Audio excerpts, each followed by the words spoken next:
Good morning all of you. आज हम unit 1 Indian regional कुकरी के बारे में पढ़ेंगे। इसके अंदर ऑब्जेक्टिव्स दिए हुए हैं। ऑब्जेक्टिव का मतलब होता है उद्देश्य। 4 पॉइंट दिए हुए हैं इसके। To enumerate and describe the various factors that affect regional eating habits in various parts of India. कि इंडिया के अंदर वो कौन कौन से फैक्टर्स हैं जो हमारे खाने पीने की आदतों को प्रभावित करते हैं, उसके बारे में हम उनको पढ़ के उनको एनुमरेट करेंगे। एनुमरेट मीन्स उनको नंबरिंग करना, 1 2 3 4 इस तरह से। नेक्स्ट पॉइंट है to describe the unique ingredients found in various states of India. कि इंडिया के अलग अलग स्टेट्स में ऐसे कौन कौन से यूनिक मीन्स बेस्ट इंग्रेडिएंट्स जो और कहीं नहीं मिलते, वो कौन कौन से इंग्रेडिएंट्स हैं जो हमारे इंडिया में पाए जाते हैं और जिनको यूज़ करके हम बहुत अच्छी डिशेस बना सकते हैं। Next is to prepare popular dishes from various regions of India. कि इंडिया के अंदर अलग अलग regions means east, west, north, south, eastern region, western region, northern region and southern region. ये सब आपने पढ़ा होगा, पता होगा आपको इसके बारे में।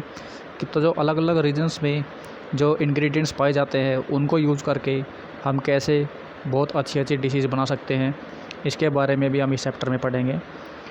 To prepare popular dishes from various regions of India. और अलग अलग रीजन्स में कौन कौन सी डिशेस है वो कैसे बनाई जाती है, इसके बारे में भी हम इस चैप्टर के अंदर पढ़ेंगे।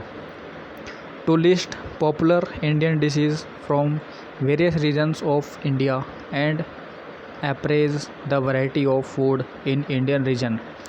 इंडिया के अंदर वो कौन कौन सी पॉपुलर डिशेज़ हैं जो अलग अलग रीजन्स में पाई जाती है, उनको हम लिस्ट करेंगे। लिस्ट मीन्स उनको लिस्ट बना देंगे। Next is introduction. India is a vast country with A myriad of cultures. कि इंडिया वास्ट मीन्स बहुत बड़ा, एक बहुत बड़ा कंट्री है जिसके अंदर बहुत सारे कल्चर्स पनपते हैं। Each culture has its own festivities and food. और हम देखेंगे कि इंडिया के अंदर जो फेस्टिवल्स मनाए जाते हैं उनके अंदर अलग अलग तरह के फूड बनाए जाते हैं।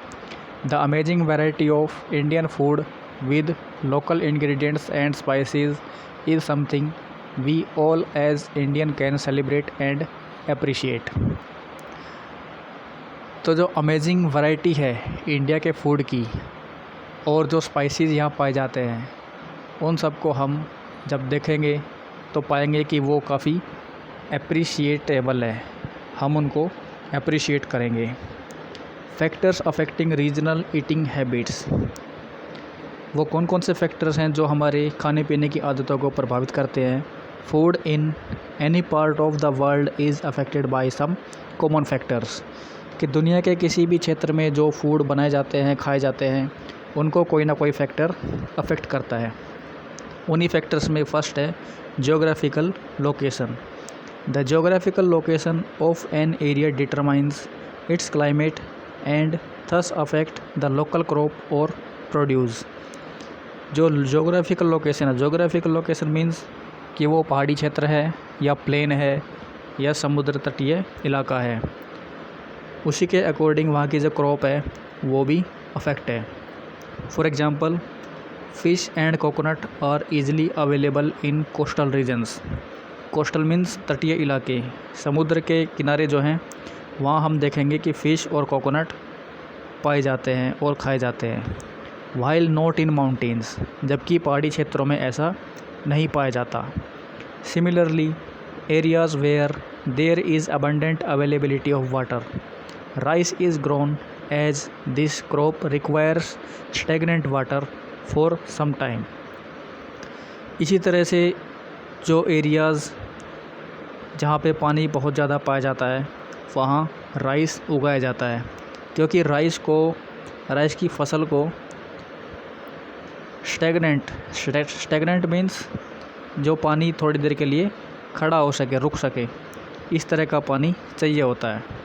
Similarly in desert areas, desert means रेगिस्तान टाइप, रेतीला, fresh produce is sun dried and kept for future use and crops requiring less water are produced.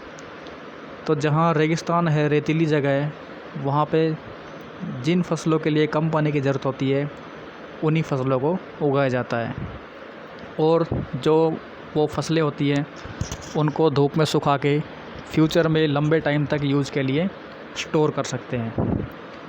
Next factor है landscape and climate. Landscape means ऊंचाई और निचाई, और climate means वहाँ का मौसम। In places where cold is intense, intense means बहुत ज़्यादा, ऐसी जगह जहाँ पे ठंड बहुत ज़्यादा होती है। More of fat is used, वहाँ पे ज़्यादा फ़ैट यूज़ किया जाता है। फैट मीन्स आपका घी, तेल, ये सब फैट में आता है। While in hot climate steamed and easily digestible food is cooked, जबकि गर्म मौसम में स्टीम से यानी कि भाप से बनाया जाने वाला खाना और आसानी से पचने वाला भोजन जो है पकाया जाता है। Next factor history of the region. Cooking is an art which passes on from older generation to the younger one. Cooking एक कला है जो कि एक जनरेशन से दूसरी जनरेशन में ट्रांसफ़र होती है। However whenever there is an amalgam, amalgam means mixture of two or more societies. जहाँ भी दो या दो से ज़्यादा सोसाइटीज़ का मिक्सचर होता है, it is natural that they both tend to adopt each other attributes. तो ऐसी संभावना होती है कि वो नेचुरली एक दूसरे के चीज़ों को आपस में शेयर करते हैं। This includes food as well, और इसके अंदर फूड भी आता है। For example you must have read in history that Goan region was a Portuguese colony. आपने हिस्ट्री में पढ़ा होगा कि जो गोवा के अंदर जो कॉलोनी थी वो पुर्तगाली कॉलोनी थी। Today there are many dishes like chorizo, bacalhau, caldo verde, अरेकडोस एट्सेट्रा। ये कुछ डिशेज़ के नाम हैं जो कि गोवा के अंदर फेमस है और पुर्तगालियों ने स्टार्ट की थी। Which are common to Goa and Portugal, ये आपको पुर्तगालियों में और गोवा के अंदर सेम मिलेंगी।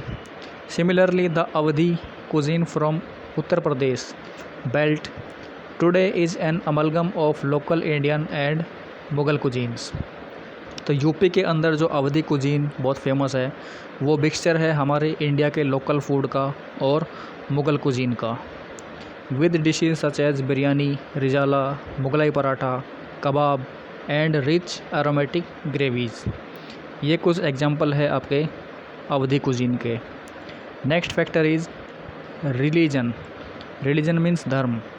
India is country where people from many religion live harmoniously. Harmoniously मतलब एक साथ मिलजुल के रहना। तो इंडिया एक ऐसा कंट्री है जहाँ पे बहुत सारे धर्मों के लोग आपस में मिलजुल के रहते हैं। Religious beliefs of people also affect their food. तो जो अलग अलग धर्मों के लोग हैं वो अपने धर्मों के हिसाब से अलग अलग फूड बनाते हैं जिससे कि उनका धर्म भी प्रभावित होता है। For example Jews only eat kosher meat. Jews मतलब यहूदी। यहूदी जो लोग होते हैं वो केवल कोशेर मीट ही खाते हैं।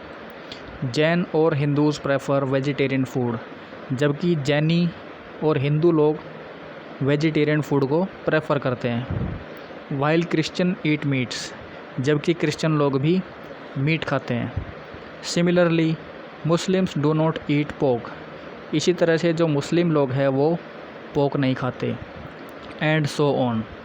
Due to these religious beliefs the ingredients and meal pattern also vary. और अपने अलग अलग धार्मिक मान्यताओं के अनुसार वहाँ के इंग्रेडिएंट और जो खाने का तौर तरीका है वो भी डिफ़र करता है। Next factor is culture. Culture is a sum total of ideas, customs, religion and social behaviour of a particular group of people. Custom means रीति रिवाज, और जो रीति रिवाज है वो इन सब चीज़ों का मिक्सचर होता है आइडियाज़ का, कि वो लोग क्या सोचते हैं, क्या विचारधारा रखते हैं, कस्टम्स रिवाज, उनके रिवाज क्या है, रिलीजन मतलब धर्म, और उनके बिहेवियर, समाज में वो किस तरह का बिहेव रखते हैं, ये सब भी जो है कल्चर के अंदर आते हैं। This includes festivities of various groups of people. इसके अंदर अलग अलग लोगों के जो ग्रुप हैं उनके फेस्टिवल्स भी आते हैं। For example Assamese celebrate harvest festival Bihu. जो असमी लोग होते हैं वो बिहू नाम का फेस्टिवल सेलिब्रेट करते हैं। पंजाबी सेलिब्रेट बैसाखी। जो पंजाबी लोग हैं वो बैसाखी सेलिब्रेट करते हैं। While in western India it is Makar Sankranti and Pongal is southern part of the country.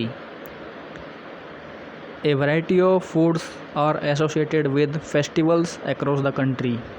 तो पूरे देश में अलग अलग तरह के त्यौहार एक ही टाइम पे मनाए जाते हैं।